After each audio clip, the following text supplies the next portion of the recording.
project insights with our friends from Brickken.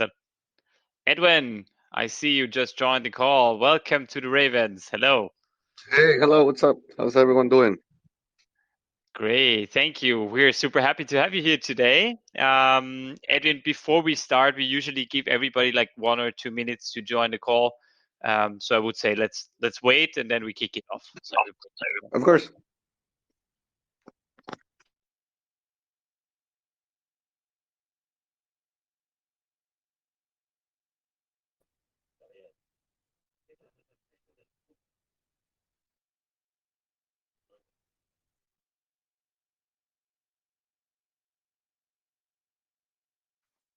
all right, all right. Let's kick this off for today. I see still people joining, but I already started the recording. So everybody who comes in late or didn't get the chance will have the opportunity to listen to it afterwards. But well, with that, Edwin and the team from Brickken, happy to have you here at Ravens Territory today. How do you feel? Well, like everybody in crypto, no? I'm pissed because of the whole FTX chaos. It's Yeah. been a very bad 48 hours. I mean, luckily we didn't have any exposure on FTX, but we do invest in other startups, and one of our startup, it's in big trouble right now. So it's kind of like it was today a very rough day because you see people that was building and they just got exposure at FTX, and now a lot of projects will be crashing. Oh my gosh, yeah, that's very dire situation that the whole market is in right now. It's actually not only limited to crypto, also Dow Jones and all those so are also down. But it's especially harming if it's related to some business partners. Yes. So that's how I feel. But let's talk Yeah. about the positive things, right? Yeah, let's then change the subject. That's good. That's a good idea. But Edwin, today is about Brickken. But before we jump into the subject of Brickken, I would actually want to let you introduce yourself, and maybe not just as the CEO for Brickken, but rather as the person Edwin Mata. So, who are you? Where you from? And how did you get into crypto when crypto was still fun? So basically, well, yeah, my name is Edwin Mata. I started my journey, my professional journey, as mergers and acquisition lawyer.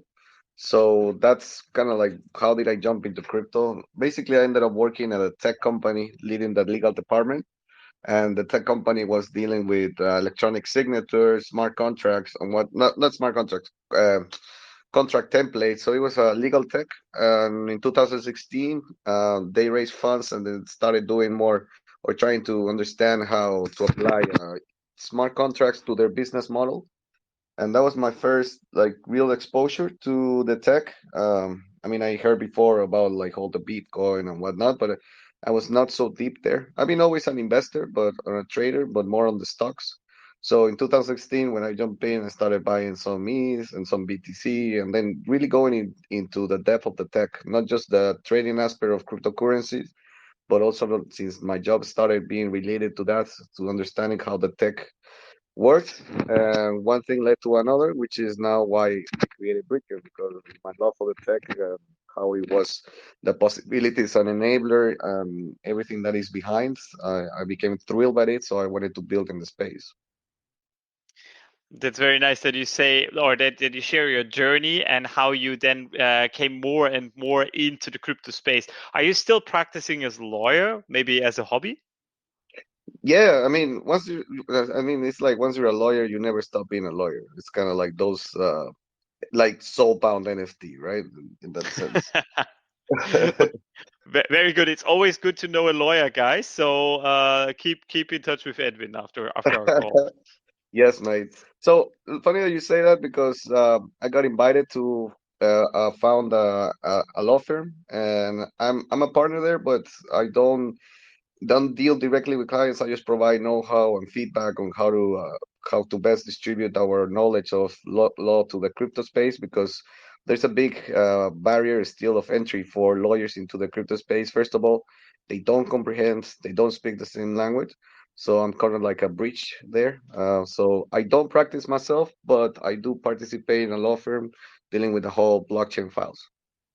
Okay, that's super interesting. I mean, it's got nothing to do with Brickken itself, but it's interesting because the space that we operate in crypto is something that is still, on the brink of law, I would say. So there, if we had a much more regulators in that understand what they are doing, that could anyways be beneficial for both sides. Yes, agree. Very good. Okay, Edwin. Now, thank you for sharing that story. But looking at what we are talking about today, Brickken, and your role, you are the CEO of Brickken. Um, what are your main tasks as a CEO, and is it a full-time job? Yes, it's a full-time job 24/7. Like I might have some hobbies and do some extra like side gigs, but even those are always directed and targeted towards the growth of Bricken because that's like the source of everything that I am right now. So Bricken and Edwin is it's the same because I literally live and breathe for the project itself because I mean when you go and found something it's not just a full-time job. It's your life now because everything that you do will have a repercussion, right? So in that sense, what I do every day is besides handling and managing the team and establishing like the long-term vision, it's also about fixing, enabling our employees to to be successful as well because their success is also embedded towards Bricken. So it's kind of like I'm building Bricken itself as a community or even a established. Yeah, it's a small community, but I'm managing that where there's not just employees, but there's also utilities behind that everybody can grow inside the company. So in that sense, I'm also sort of the coach or mentor for even everyone in Bricken because I believe that everybody's growth will mean that Bricken is growing and so far, yes, it was more of an experiment, and now it's actually more of a success. So every day I just wake up waiting for all those needs that need me in the sense of direction or execution. And then as my main job right now is fundraising because we're gonna go through a couple of ICO stages and dealing with VCs, and then delegating as much as possible so everybody can specialize in the company as well. Awesome. And yeah, and you're already teasing on what is coming up. I like that. So, but then let's not tease our ravens any longer and jump into the project. Tell us in a few sentences, what is Bricking all about? Yes, so we started our journey as a tokenization platform. That was like, let's say, if we're talking versions, like Brickem version one was tokenizing real estate. We tested the environment. We like what we saw, but we evolved into tokenization of anything. We started understanding how can we digitize even equity or debt or bonds, not necessarily just talking about assets, but also digital ones, native to the crypto itself, because you can fractionalize absolutely anything. So we went in Brickken version 2, so tokenization of anything. And while we were developing our tokenization protocol, we had some pains because we performed an ICO, the first stage last year. No, no, yeah, last year. Uh, well, it finished this year, sorry. So, but the thing is, we had a lot of pains as to how management, the funds raised, the issuance of the token, the holders, the community. So every time we started developing pains, we were embedding the solution in our application, but it was because we foresaw that everybody who issues a token or through our protocol for STOs or utilities, they will have a lot of pains afterwards. So without noticing, Bricken version 3 actually was organical how we came to be to this point, where we are a protocol for issuing different kind of standards of tokens and then providing them a whole solution in the back. So it's kind of like you can really go and manage treasuries, funds, holders, community. And the more we grow, the more functionalities we're going to be adding to this. So we call ourselves a token issuance and management platform. Very, very interesting. And there is something in your white paper that I found quite striking because it comes up a few times, and also on your website you mention it. And you say you want to enable an organic adoption of tokenization. What do you mean by organic adoption?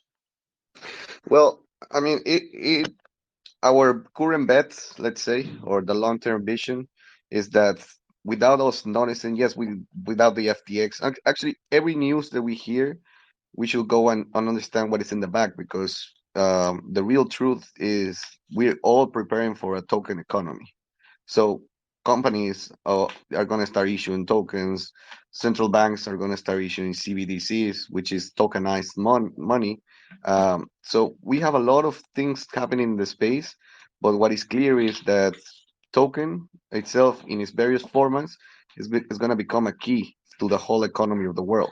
So us allowing or supplying a technology that can allow you to issue tokens, NFTs, and whatnot, it's also that we're going to be enabling that organic growth of tokenization, and people are going to start getting used more and more to it.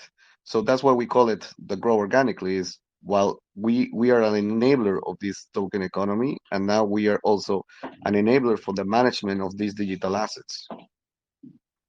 All right, that's a good vision. Now, looking at the vision, what is your ultimate goal in for Brickken? And can you also maybe share a little bit the role that STOs and DAOs play for reaching that goal? And maybe we also need some definition of those terminologies. Yeah, so STO is security token offerings. It's a standard. So whenever you tokenize any kind of security, so a financial instrument, you issue STOs. But it's pretty much the same standard as a utility token. Well, utility token have their own space and regulation, but in the end, it's also a fundraising or mechanism. And based on that, well, we are specialized in the issuance of STOs, but now also on the issuance of utilities, and in the near future with NFTs. So it's kind of like providing this platform where you can really issue any kind of token that you need for your company to grow, and with all the functionalities that you may require.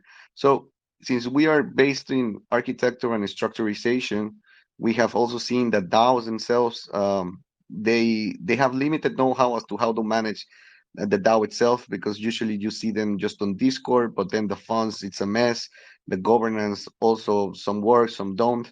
So since we're also handling or providing management solution, we're going to start targeting DAOs, because our protocol in that sense of management, everybody needs management in a token, and the DAOs are usually also issuers of tokens. So we can also help them in just providing a better management solution, because they need it. So we're targeting them, because we want to also provide architecture for them to better work. But that's interesting. Is it easy to target the DAOs, or are they approachable for the idea, or is it actually super tough work, like cold calls and kind of stuff? No, I mean, it's actually, I was gonna say super easy. Right now, I mean, myself, I'm a big DAO fan. So I've been in with DAOs a couple of now years, even in some of them. And now when I pitch, they're like, "Oh, we need this," kind of like, because I mean, I'm a member of many DAOs, and I see the pains, and it's like, "Whoa, this is a disaster," because I just wanna sometimes even the voting how it happens, if I mean, it's too broken down, the structure in like thousands of different apps, just to solve one single thing, which is the DAO, how the function is gonna happen. So for us to come and say, "Hey guys, we got this and we can help you," they're already in listening mode, because nobody has targeted them, and they say like, "Oh, is that possible?" And it's like, "Yes, of course. That's why we can supply this technology to you."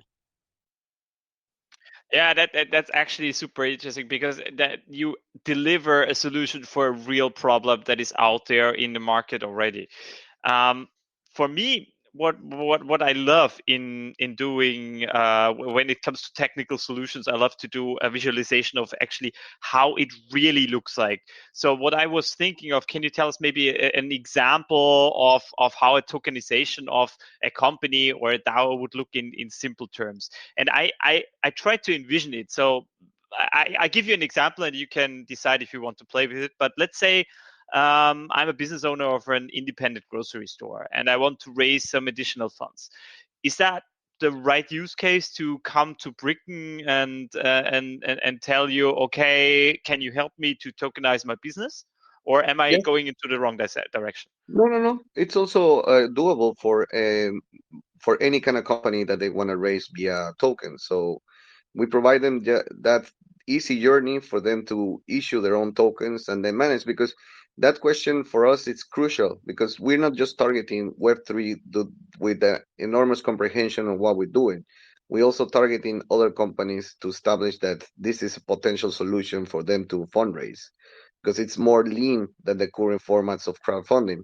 And there's more functionalities when you do it via token, since it's in a decentralized database and ledger, and all these characteristics are embedded in the token itself.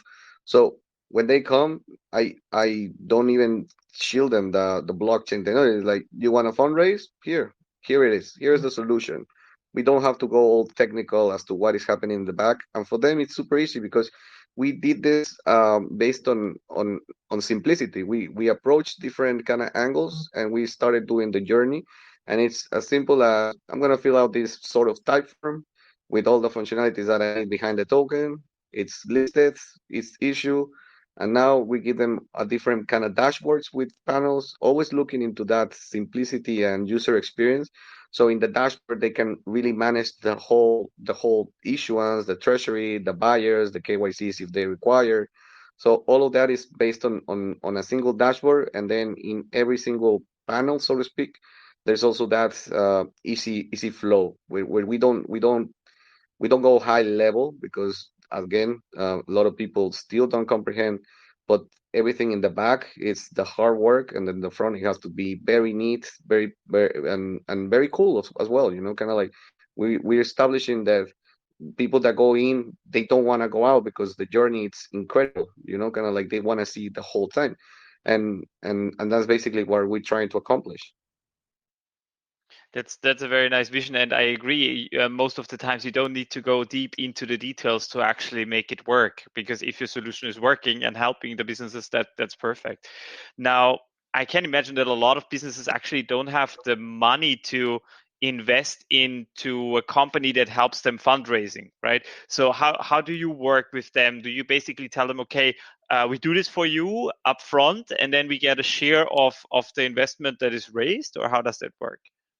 Yeah, I mean, obviously our utility token, it's the one that allows you to use all the functionalities with the dashboard and the functionalities of the issuance and many of the aspects, because the utility is the whole epicenter. So when companies come and they don't have the mechanism, it's also that we can promote the tokens ourselves for them, and then during the race we recover that. But it's also important that companies do know that it's not free, because when you provide things that are free, then like, if it works, it's fine. You have to always also tell them that skin in the game, because if they already invested in their fundraise, then they're already gonna work their asses off, because if it's easy, simple, and free, then they're gonna try it. But then probably they're like, if it works, fine. If it's not, I don't care. I didn't lose money. So it's important that we always charge a fee, and everything is because it's not just for good for a protocol, because the funds raised, they go to a vault. We call it a liquidity vault, and they don't go to Brickken themselves. So it's because we want to start also amplifying the scope of the utility token. So in that sense, we do help them. There's a lot of know-how. There's a lot of guides on how to fundraise. We connect them with even partners if they need legal marketing. So we supply them a one-end solution for their issuance and fundraise. And well, nothing is free in life. Yes, that's true, and it's actually also an assurance for investors that there is money pushed back into the pool, which is good. Um, Now, Edwin, what makes Britain unique? Because there are already companies, and there are other companies that propose tokenization. So why would you think Bricken is the optimal investment for any prosperous investor? Yes, because tokenization platforms, they're not doing Web3 a solution. They're just a company using blockchain as an entrance, but you don't see them really amplifying the whole growth of Web3. Because the beauty of this is the easy that you can connect with other dApps, with other programs, with other projects, with other protocols.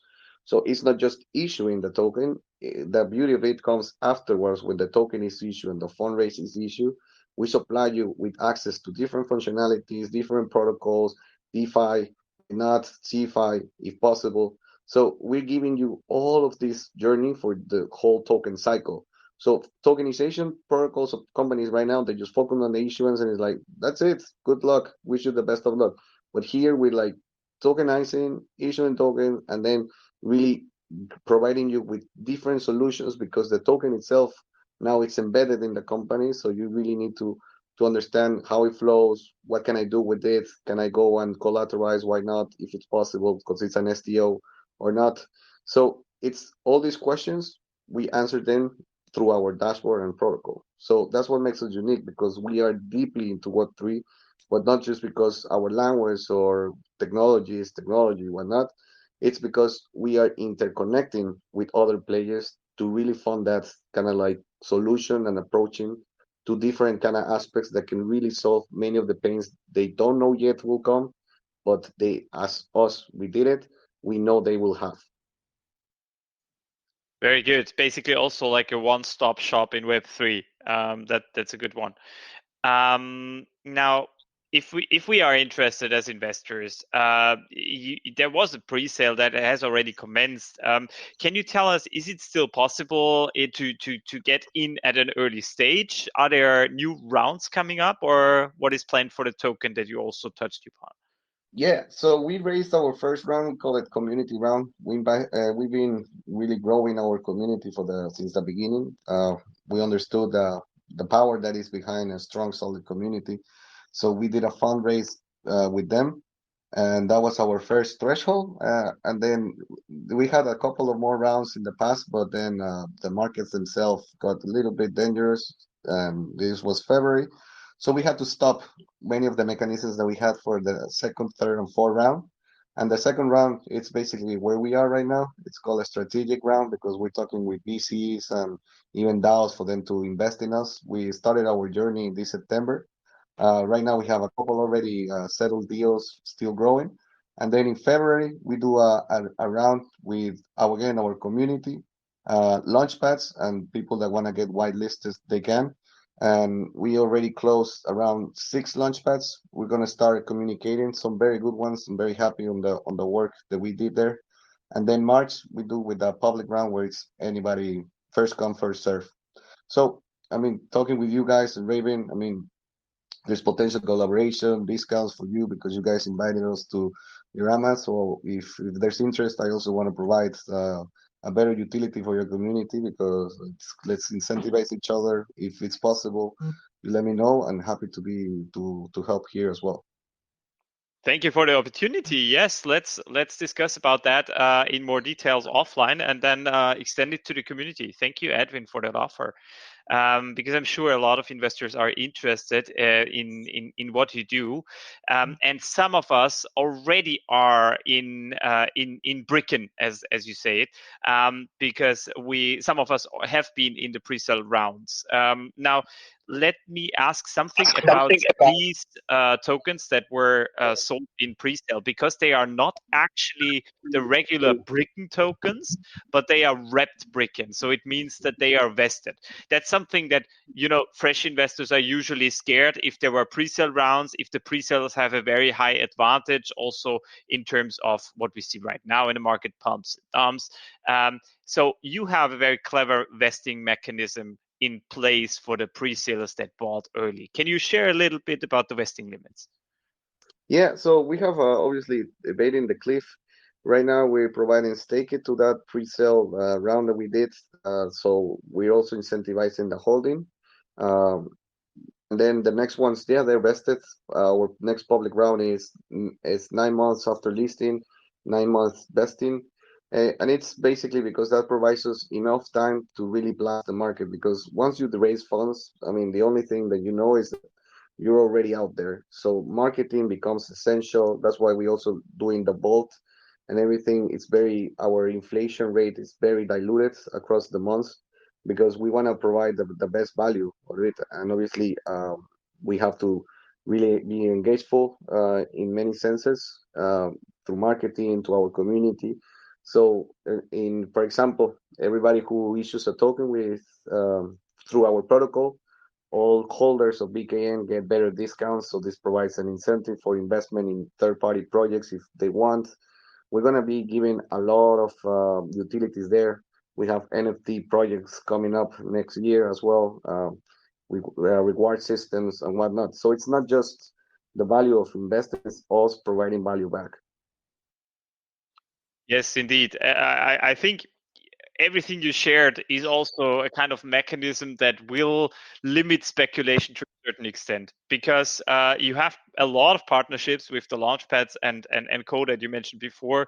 You have a lot of marketing planned. I mean, I follow you on Discord already for quite a while, and I would invite all the Ravens to join the Discord channel, to join the Telegram channel, because you get all the updates and see the great work that the team is actually doing. So I'm pretty positive about your plans here. Thank Um, you. One thing that might also be interesting for investors as of now, and since you also were so generous to sponsor some Brickken tokens for today, can you tell the investors the issuance price of that token when you finally launch, and maybe tell us a little bit when you plan to launch? Yes. So the plan is to launch in April, May. The versions of months is basically just because my second public round, I don't know if I'm gonna close it in 1 month or 2 months. We're still strategizing there, and also now connecting with the centralized exchanges where we're gonna launch. So I'm hoping that no later than January, I will establish the final dates and the listing time for it. Will hopefully it will be more April than May, but that's my backup plan, May.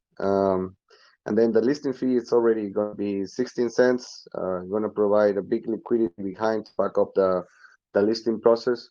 And even with the launch pads, just so we know like how we play the fair game, they have now even security mechanisms where we don't even get the funds until the whole vesting and everything is real. So we're even being challenged to really have a solid product, a solid listing, because some of the launch pads we won't even see the funds until a year past.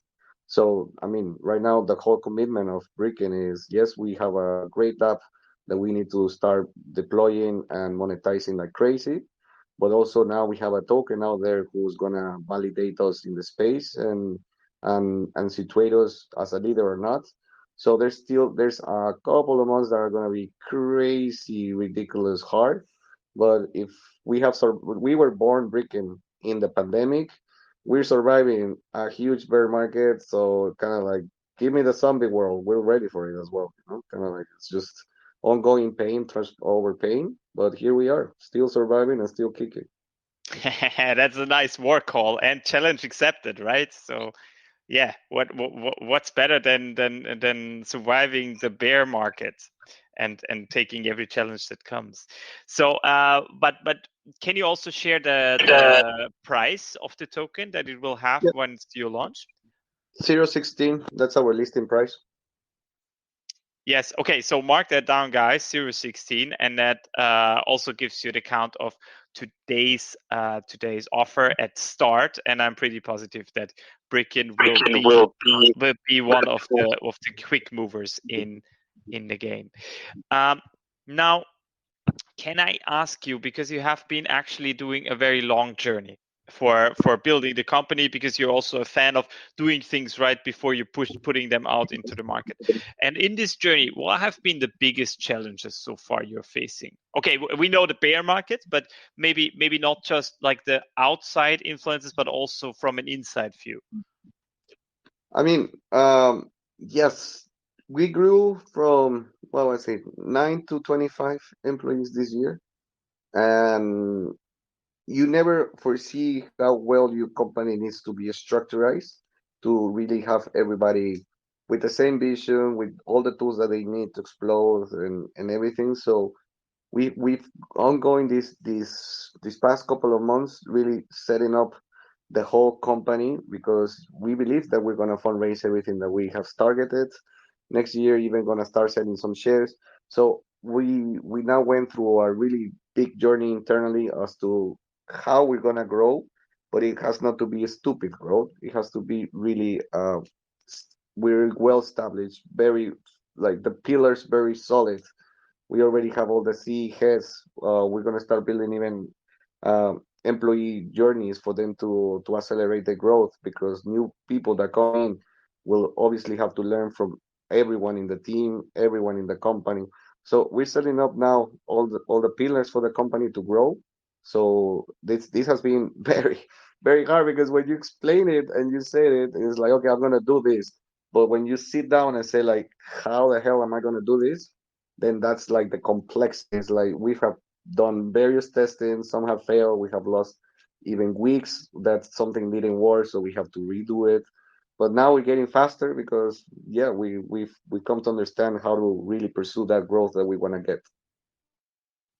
Yeah, that's super interesting that you say that. But isn't it also? I mean, I understand the challenge that you're telling, but isn't it also like a gift because you are getting to learn so many new things by building that in a kind of way? Yeah, I mean, I think the journey of everyone in Brickken has been exploding, and me being the head just trying to see everything that is happening throughout the company. It, it has been immense growth because now even I mentor a couple of projects, and sometimes I give advice that I will say like, oh wow, like how did I not know this before? You know, kind of like I mean, you have a limited vision when you start building, and then it goes exponentially if you're up to it. And now I do see that. I mean, I always say, you know, kind of like a joke. It's like, oh, I wish Edwin Mata 2022 was the Edwin Mata to 2019 when we started to grow because we tested a lot of things and we failed at many, but also successfully managed to understand that the errors we committed were actually part of our current success. So it's all an ongoing journey for personal growth, for company growth, and for anything that might require in the future. You know. Awesome. That sounds really, really good. Now, you talked about partnerships already a little bit, but can you tell us or and maybe even name one or two of the strong partners you have and how they will support you in the journey that you are having ahead? Yes. So we managed to close right now 5 funds. They already gonna deploy capital for our strategic round. They're located throughout the globe because we pursue something very unique here, and it's we wanna have funds from different parts of the world because we can activate them, so to speak, if we want to have a local presence because it is in their interest that we do good. So yeah, I mean we have everything on our website who our funds are right now. We have OX protocol, OX Capital out of Hong Kong. I really like them because they invest a lot in DeFi. So I have access to some of the protocols they have there and some connections and network I can perform.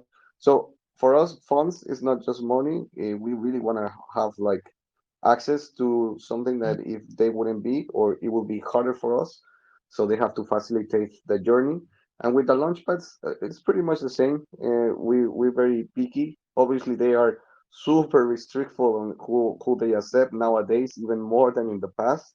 But luckily, yeah, I mean, they see us as a solid project, and it's not just because we literally been in the space a lot, so we have a very nice digital footprint with, and we're very communicative in every aspect that we can. So yes, it's not like we already have a project, we already have clients, we have funds. So it's kind of like we are a real company, which during the during the moon market, so to speak, we even saw funding to companies that didn't have anything except a website. You know, that was ridiculous. So yeah, this is where we are now. Do you think, Edwin, that also because you are actually building on Ethereum, that the launchpads on Ethereum are more restrictive than as if you were on Binance Smart Chain or anything else? Yeah. Yeah. So it's funny that you say it.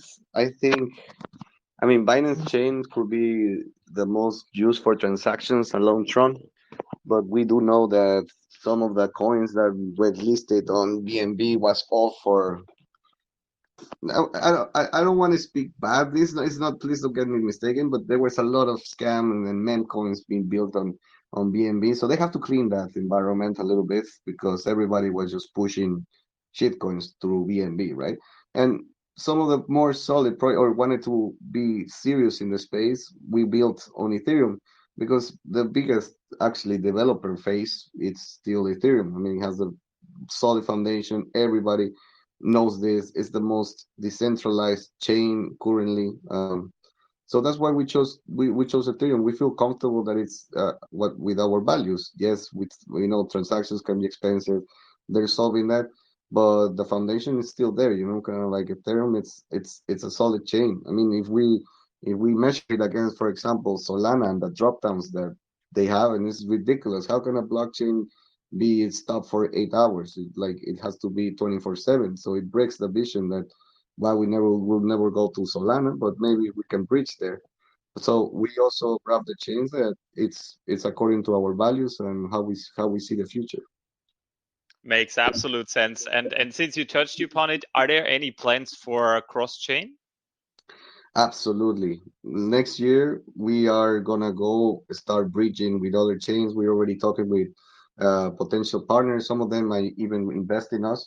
So we are, for me, bridging next year. It's essential because even in the end, if we provide the app how we foresee it, one of the functionalities should be that they can use other chains. So for us, the bridging mechanism, it provides freedom to our issuers.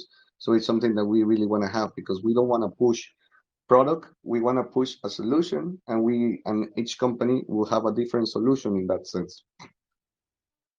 Nice, exactly. And actually, a lot of investors that are on Ethereum are now already on a lot of other chains. So you will be able to spread the word more easily, I think, from now on. Now, Edwin, let me also ask about next big milestones that are coming up because just very recently, actually, you shared a very good and very, very exciting announcement about staking.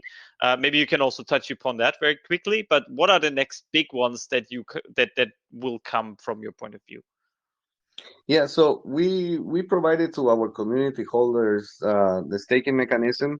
They been very patient with us because obviously from day and night saying, oh, we cannot list. It was a very complicated, or we had to stop the fundraising during the beginning of the bear market. So it was very complex for us to communicate this, right? Because obviously I understand myself as an investor, so I see their point of view, and it's like you really wanna see that project or the token drop or see how it transacts in the market. But then also you have to understand that the bear market can kill your token, which happened to pretty much like what 95%. We created an Excel of 100 plus ICO projects from what was it, December to June.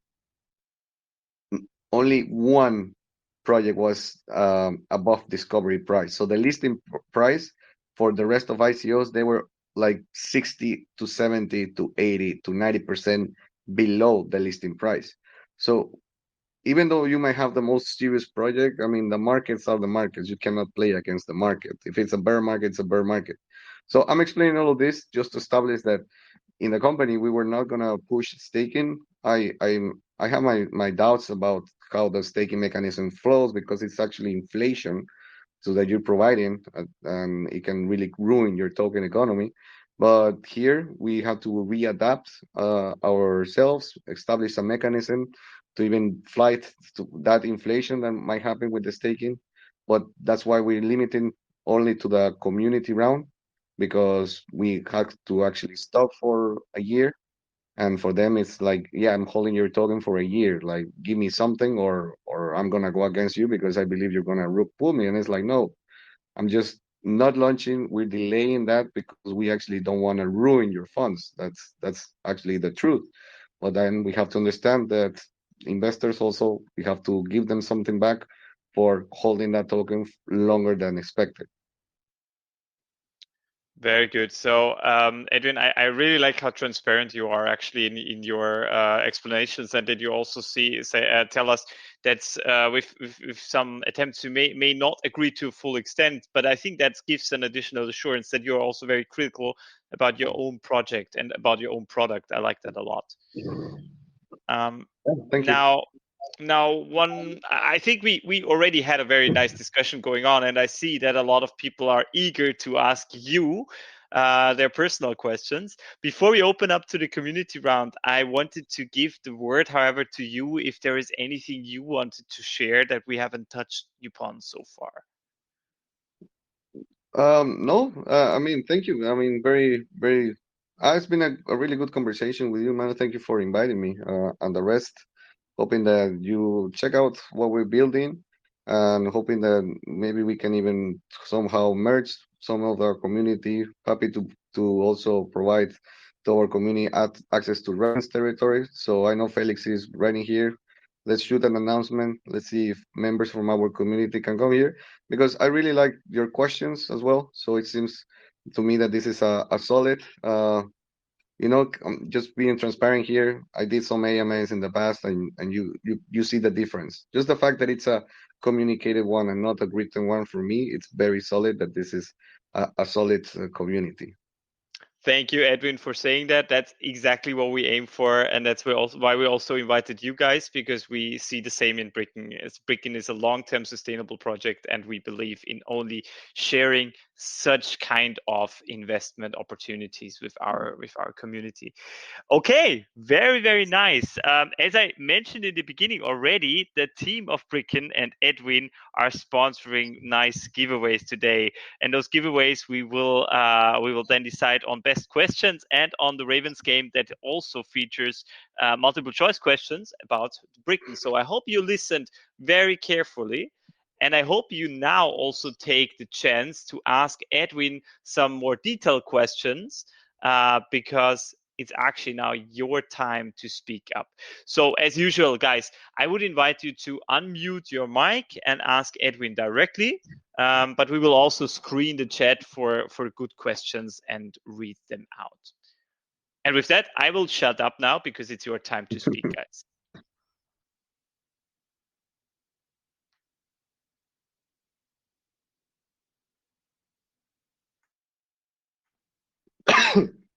Maybe a little bit scared today. So It's fine, we no have. worry. That's good. Hey, can you hear me? Yes, we hear you. Speak up. Hey, thanks for the awesome discussion. Understood and learned a lot about your project today. Um, Pretty basic question. So why should someone who's envisioning to create their own project, why should they go with you as opposed to an established, offering that an established blockchain provider is providing? I mean, in the end, we're not a blockchain provider. We solve all the pains for you to fundraise. So if you have a new project coming up, and like everyone, even what we happen is you're completely lost, which is fine because nobody there's no fundraising school, right? So you learn by doing. So based on that, we provide the solution for you to be able to fundraise easily. So we are well established. I mean, we've been in the space for 3 years. We tokenize right now 2 million in Panama, 2 million in UK. So and we're tokenizing already and building up more know-how as we evolve. And obviously, from every tokenization or every issuance of token that we establish, there's a lot of learning mechanisms even embedded in it because we're always adapting to solving pains from the fundraising. So yes, possible competitors are there, but somebody with skin in the game as us that raised an ICO from scratch only with retail, not a single VC, then that's something that it adds value to our whole unique selling point.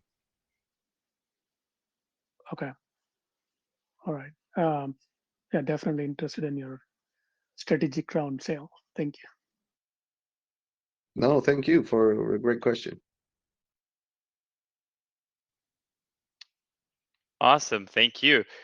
So we have a actually one thing I need to say. Sorry guys, we muted the chat and we didn't realize that we didn't unmute it after I opened the community question. So now you can ask all questions via chat already. Yes, Alex, as you just posted it, you can ask a question via chat. I will read out one question from 2cent. And he's asking, I love the idea about creating on-chain economy tokenization. Can you explain precisely about self-funding via STOs? So why is STO going to be safe? Could you repeat, please? Yeah, 2cent is asking, basically he's asking, why is a security token offering safe?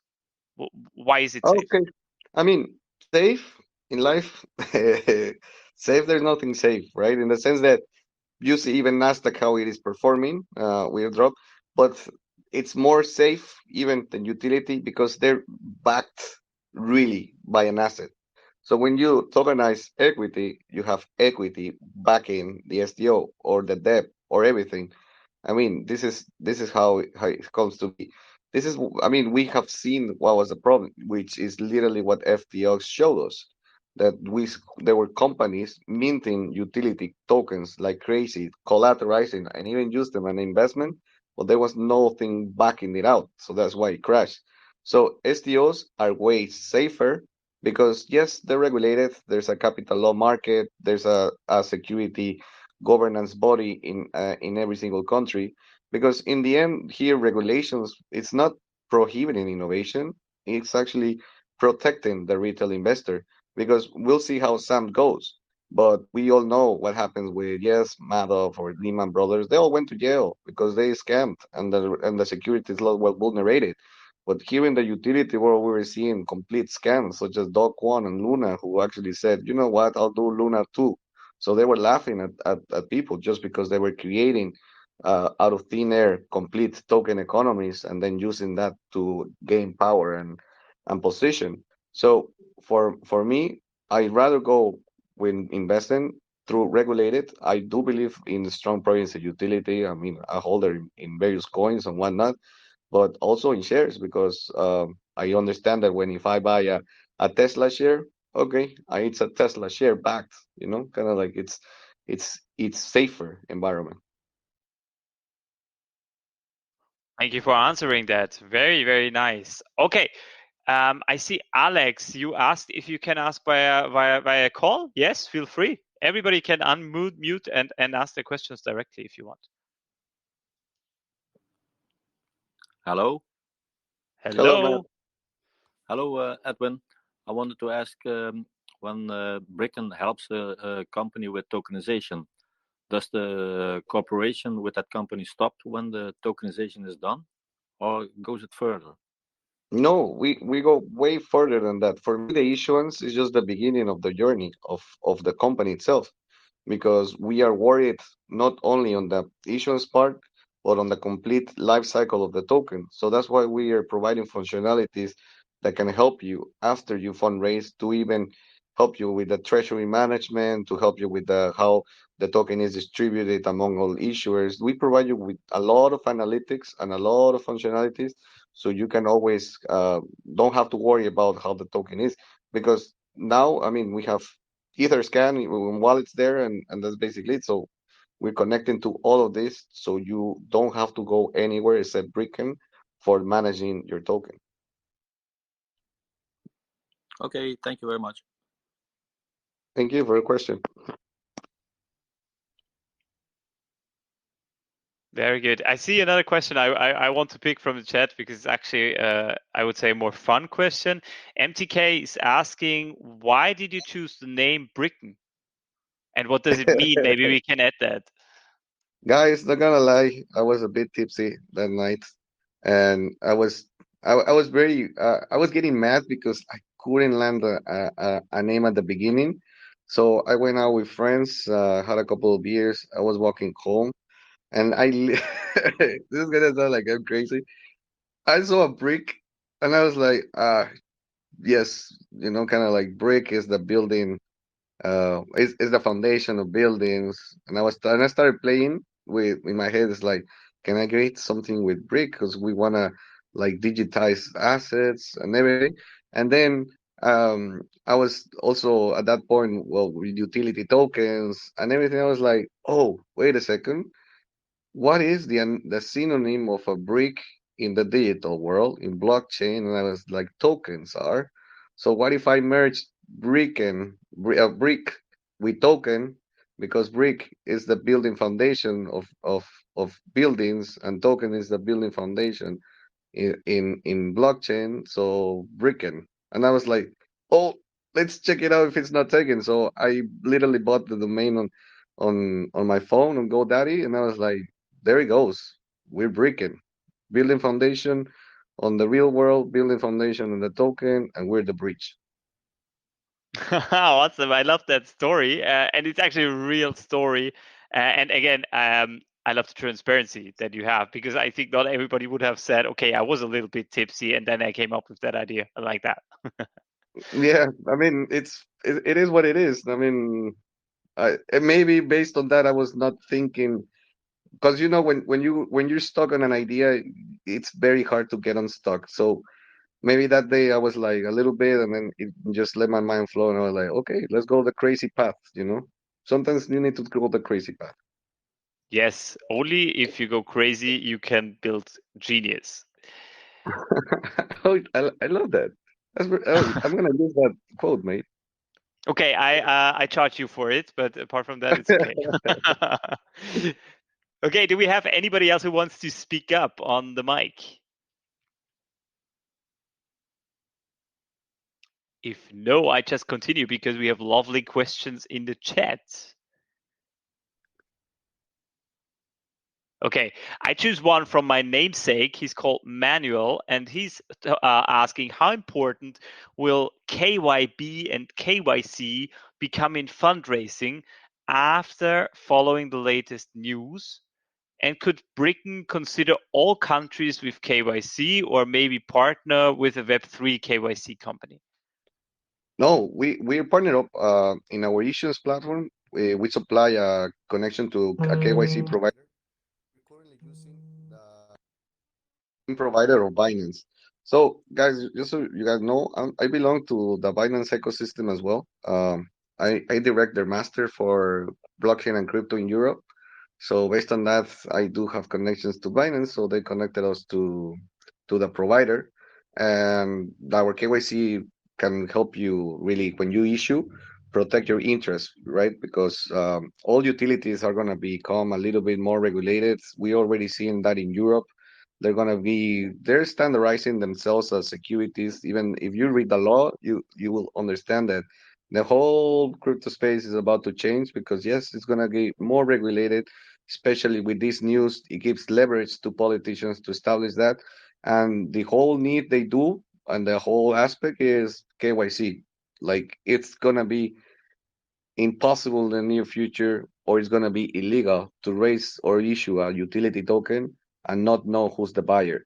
So KYC is a must, and we're providing that solution also for our fundraisers because we don't want them to commit a fraud law, or if they decide to go the way with the KYC, at least we provided them like, hey, here is the KYC if you want to go the clean way, because in the near future you're gonna be, if somebody audits you, you're gonna have to establish where the funds came from, and that's the reality. KYCs are gonna get a lot stricter. Yeah, the market is only getting more and more regulated, I guess. So, anyways, especially if you plan for long term as you do, it will be super important to do KYC in every aspect of business. So, very good to see that this is already in place. Now, Tino is asking, when did you first come up with that idea? And let me ask additional question. Was it also when you were tipsy? No, I don't drink that often even. Like I'm a boomer now. I hate the day after, so I limit myself to just being out there. So yeah, that story was just I'm not a drunk guy. So either way, how I came up to the idea, I don't know. Like when I used to be in M&A, I used to do restructuring of companies and assets and decisions and building holdings and whatnot. So I always go for like I don't know. I thought about the approach as to can everything be broken down and rebuilt. So that was like the idea of what I had tokenization. That was like, assets are limited. They're fungible, they're real, you touch them, but they never get that functionalities of being digital. So I was like, can you break it down and rebuild it? Since I was already doing that from a point of view of lawyer like, I established that maybe in the space you can do that. So that's how I started understanding what was tokenization, and then I went down the rabbit hole and then just didn't come back. Yeah, and you should stay there probably for a long, long time. That's good. Now, I like the next question a lot. It's from John Lex.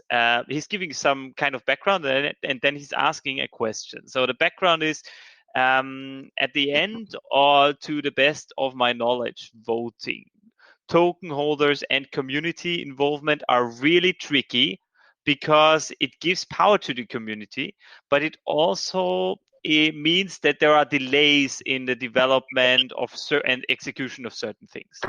And then he's asking, how do you intend to balance this? Meaning, when are you going to give more power to the community, but at the same time avoid the challenges of being delayed by that? I mean, you have to give functionalities or delay or delegate functionalities to the community because they're the ones who enable you to build, right? So not providing them with voting is a disrespect, even though their shareholders do have that access. Let's not forget that it's community who help you build your project. So we're already in testing phase. We're shooting every once in a while some polls. We're gonna start doing it more. I mean, I would like to give you the best definitive answer, but right now I'm in testing phase. So the balance will probably come organically. Obviously, there are some decisions that you cannot delegate because the whole expertise of the company just provides you with a different vision. But there are definitely mechanisms where you can amplify your vision based on the community because what you're trying to build is also for them. So a lot of the voting that directly affects the community will have to take into consideration them, but voting that affects the business, maybe that's something that we cannot delegate, not because we don't trust the community, but because we're 24/7 literally working behind it. So our vision is more specialized just because of we do and what we breathe, right? Right. Very, very good answer. Now I will give like 5 seconds to see if anybody wants to unmute and speak up.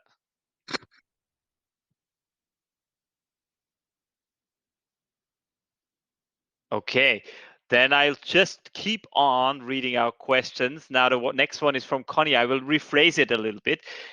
She's basically asking, or no, he's asking, sorry, if the taxes that you have in Brickken, or actually maybe it's good to tell the community, do you have taxes in Brickken? And if yes, Connie is asking, do those taxes along for actually paying marketing, insurance, treasury, development, etc.? I mean, they're called transaction fees. And yes, there's we do monetize on certain aspects of the distribution and the issuance. And again, that money is gonna flow to our liquidity pool. So yes, we do tax in that way, but again, it's just for feeding but everything is paid in BKN, so that's another important thing because we incentivize the purchase by our users, by our potential investors, by everyone, because we're really trying to build an ecosystem around the BKN. So it's not just for us issuing a token and say, oh yeah, we have a token, because that means the project will be dead. So on us, every time we see something or a monetizable event, we're already thinking as to how BKN is going to be part of it or is going to be full of it. Great, and that's actually good if you interlink that utility with tax, with token, to always bring back the inflow into the project for longevity. All right. So Edwin, I think we talked now for a full hour, and it was super insightful, and also the community had awesome opportunity to ask really well researched questions, if I may say so. Yeah. I will now allow for one final question, and then I think it's time to wrap this up for today. So again, I give you the chance, guys, last chance to unmute and ask. Otherwise, I pick one from the chat. 3, 2, 1. All right. The people they like us two talking, Edwin, it seems. So last question I will select is the one from Kelvin. And he's asking, what are the major sectors you intend for Brickken to target? So is it financial? Is it retail?